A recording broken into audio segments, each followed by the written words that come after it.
도내 코로나19 확진자 수가 가파르게 치솟고 있습니다. 대규모 확산의 주된 원인은 요양의료기관의 집단 감염에 있습니다. 코로나19로 도내 입원 대기 중인 환자 수만 수십 명에 이르고 있습니다. 병상과 간병인의 부족으로 의료 현장이 위기를 맞고 있습니다. 오늘 날짜로 청주 오창읍이 대읍 승격을 위한 인구 7만 명을 넘었습니다.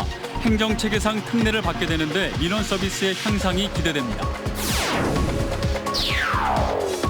충청북도가 올해 투자 유치 금액 10조 원을 달성했습니다. 코로나19라는 악재에도 2년 연속 10조 원 유치라는 기록을 세웠습니다. 여러분 안녕하십니까. CJB 8시 뉴스 시작합니다. 금토일 사흘 동안 150명의 확진자가 쏟아진 충북에선 오늘도 27명의 신규 확진자가 발생했습니다. 최근 충북의 확산 양상을 볼 때 수도권의 5인 이상 집합 금지 결정이 남의 일처럼 보여지질 않습니다. 안정환 기자입니다. 수도권을 중심으로 코로나19 3차 유행이 시작된 이후 도내 확진자 수도 가파르게 치솟고 있습니다.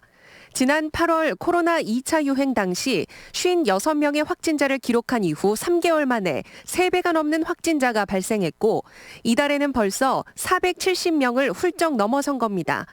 지난 10개월간 발생한 도내 누적 확진자 수 359명보다 12월 한 달간 발생한 확진자 수가 100여 명 더 많은 수치입니다. 이 같은 대규모 확산의 주된 원인은 요양의료기관 내 집단 감염에 있습니다. 지난 13일 제천의 한 병원을 시작으로 도내 5개 시군의 감염 취약시설에서 발생한 확진자는 145명에 이릅니다. 감염 취약시설로 확인된 요양병원, 요양시설, 정신병원, 스키장 등에 대해서는 특단의 방역대책이 필요합니다. 이처럼 최근 요양시설의 고령층 등 취약계층을 중심으로 확진자가 폭증하는 가운데 도는 10만 명을 대상으로 한 신속 항원 검사를 서두르기로 했습니다. 보건소에서 받아도 되고 아니면 선별진료소에 와서 받아도 되고 노인병원이나 영구임대 아파트 이런 데는 이제 직접 가서 보건소나 이제 그 의료진이 가가지고 수도권이 연말연시 방역을 위해 5인 이상 모임을 금지하는 고강도 대책을 결정한 가운데 충북의 고민도 깊어졌습니다. CJB 뉴스 안정은입니다. 음성에서는 병원발 연쇄 감염이 수그러들 기미를 보이질 않습니다. 오늘도 소망병원에서 8명의 확진자가 추가로 나왔는데 이 병원에서만 벌써 47명째입니다. 제천에서는 시내버스 운전기사가 확진되면서 또 다른 연쇄 감염의 불씨가 되지는 않을까 노심초사입니다. 이윤영 기자입니다. 음성 소망병원에서 또다시 8명의 확진자가 추가됐습니다. 코로나19가 집단 발생한 괴산 성모병원을 방문했던 환자들과 같은 병동에 있던 환자 8명이 무더기로 감염된 겁니다. 이로써 음성 소망병원 확진자는 벌써 47명에 이르지만 추가 감염의 위험성은 여전합니다. 근데 나올 확률은 있죠. 이게 이제 처음에 음성으로 나왔다가 잠복기 되는 게 또 있고 격리시킨 상태라도 잠복기가 있잖아요. 발열이 있거나 증세가 있어서 미리 몇 명 해봤던 거예요. 제천에서는 제천역에서 청풍면을 오가는 시내버스 운전기사가 양성 판정을 받았습니다. 방역당국은 승객들의 마스크 착용 여부를 확인하는 한편 확진자의 동선 파악에 주력하고 있습니다.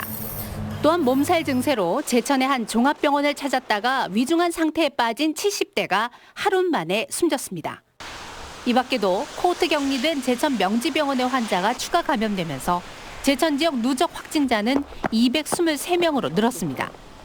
제천시는 내년 상반기까지 모든 행사와 출장을 취소하고 남은 예산은 재난지원금으로 돌리기로 했습니다.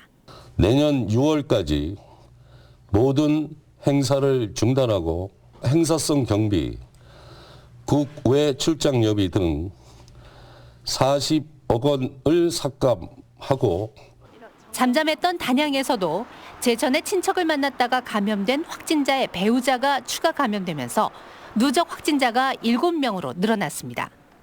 CJB 뉴스 이윤영입니다. 최근 일주일 동안 200명 이상의 무더기 확진자가 발생하면서 충북 지역 내 입원 대기 중인 환자 수만 수십 명에 이르고 있습니다. 병상 수는 물론 간병인까지 모두 부족해 의료 현장이 위기를 맞고 있습니다. 이태영 기자입니다.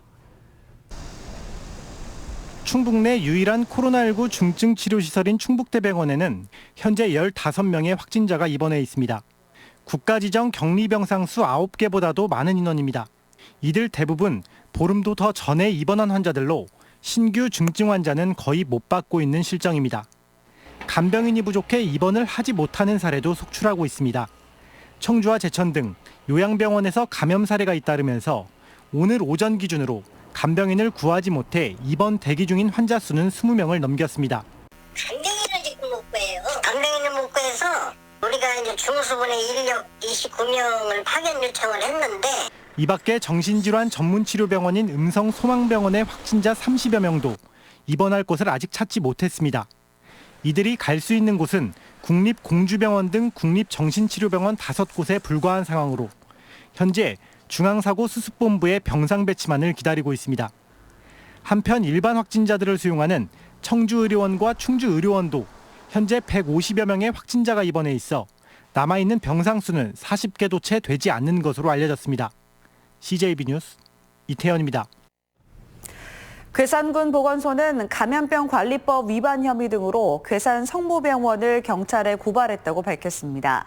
괴산 성모병원은 골절 치료차 입원한 음성 소망병원 장기 입원 환자 A씨의 코로나 진단 검사 결과가 나오기도 전에 음성으로 표기해 소망병원으로 돌려보내는 등 코로나 대응에 소홀했다는 의혹을 받아왔습니다.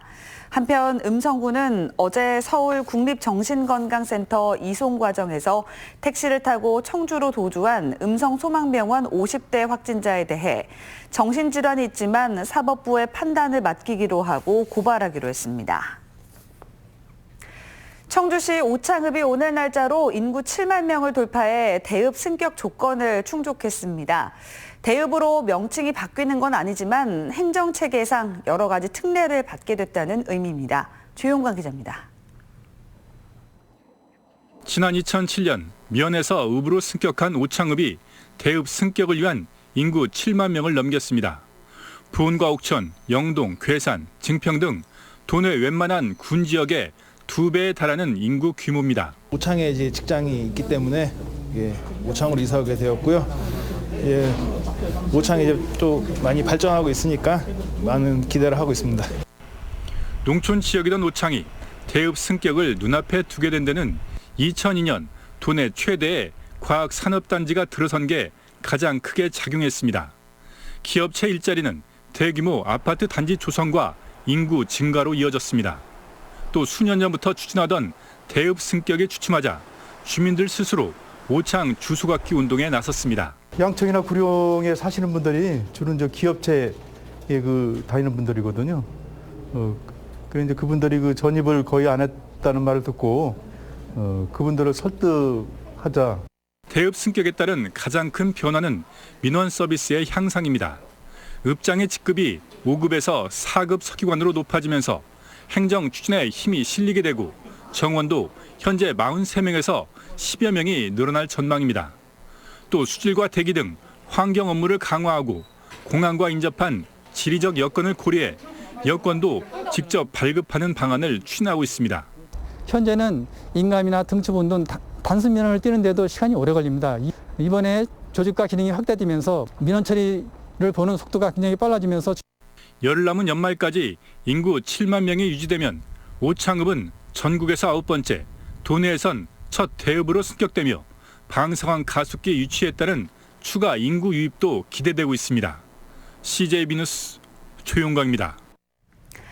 충청북도가 올해 투자 유치 금액 10조 원을 달성했습니다.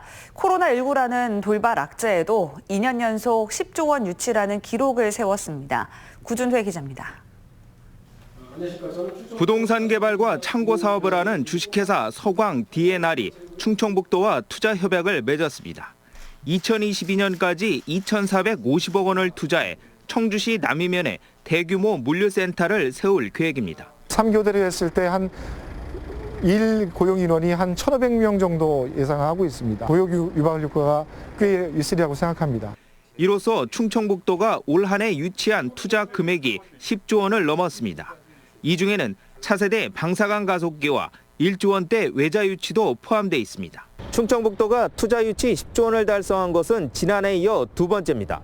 민선 7기 들어 투자 유치 기업 수는 1,608개, 누적 투자 금액은 26조 6천억 원을 기록 중입니다. 당초 코로나19라는 돌발 악재, 기대 가능한 유치 금액은 절반인 5조 원대로 곤두박질 쳤습니다. 하지만 포기하지 않았습니다. 이시종 지사는 수시로 기업을 방문하고 재경 경제인과 외국인 기업 대표의 투자를 요청하는 등 고삐를 바짝 조였습니다. 실무부서는 전국 최초로 유튜브 투자 유치 설명회를 열고 이메일과 전화 등 언택트 수단을 최대한 활용했습니다. 보조금을 2배나 확대를 했고 또한 우리가 그 산업단지가 증가율이 전국에서 우리도가 1위입니다. 온라인 투자유치 설명회를 강화를 시켰고 충청북도는 내년에도 10조 원을 달성해 충북경제 4% 목표에 한 발 더 다가설 계획입니다. 기업 유치 담당자를 현재 300개소에서 600개소의 기업을 대상으로 확대하고요. 외국인 투자 지역을 3개소를 추가로 지정할 계획입니다. 그리고 보조금을 금년도에 2배 이상 확대 편성했습니다. 코로나 충격에도 충북의 수출 실적이나 고용 여건이 비교적 선방하고 있는 건 투자 유치를 도정의 최우선 과제로 삼아온 정책의 일관성이 중추적 역할을 했다는 평가입니다. CJB 뉴스 구준혜입니다. 충북교육청이 공립대안학교로 중점 추진해온 가칭 단재고등학교 설립안이 세 번째 도전 끝에 교육부 중앙투자심사를 조건부로 통과했습니다. 설립 조건은 6학급 규모를 변경하지 못하고 교육과정과 공간 계획을 연계할 것과 기존 대안학교 학생 의견을 수렴하라는 것입니다. 단재고는 기존 가덕중학교 시설을 리모델링해 2024년 개교를 목표로 추진되고 있습니다. 충북교육청이 음성군 맹동면과 진천군 덕산읍의 고교 평준화 타당성 조사를 마무리하는 등 충북혁신도시 내 본성고 설립에 본격 나섰습니다. 이번 타당성 조사는 교육부가 진천 서전고에 이은 혁신도시 두 번째 고교인 음성 본성고 설립의 전제 조건으로 두 학교의 평준화를 요구한 데 따른 행정 절차입니다. 도교육청은 내년 2, 3월 학부모 여론조사를 거쳐 관련 조례 개정에 나서기로 했습니다. 청주 청원경찰서는 독감 백신을 무단으로 외부 반출한 청주의료원 의사 12명과 간호사 94명 등 전체 106명에 대해 의료법 위반 혐의를 적용해 기소 의견으로 검찰에 송치했습니다. 이들은 지난 9월 가족이나 지인의 주민등록번호로 예진표를 대리 작성한 뒤 50% 직원 할인 가격을 적용받아 272명분의 백신을 반출해 접종한 혐의를 받고 있습니다. 이상으로 CJB 8시 뉴스를 모두 마칩니다. 시청해주신 여러분 고맙습니다.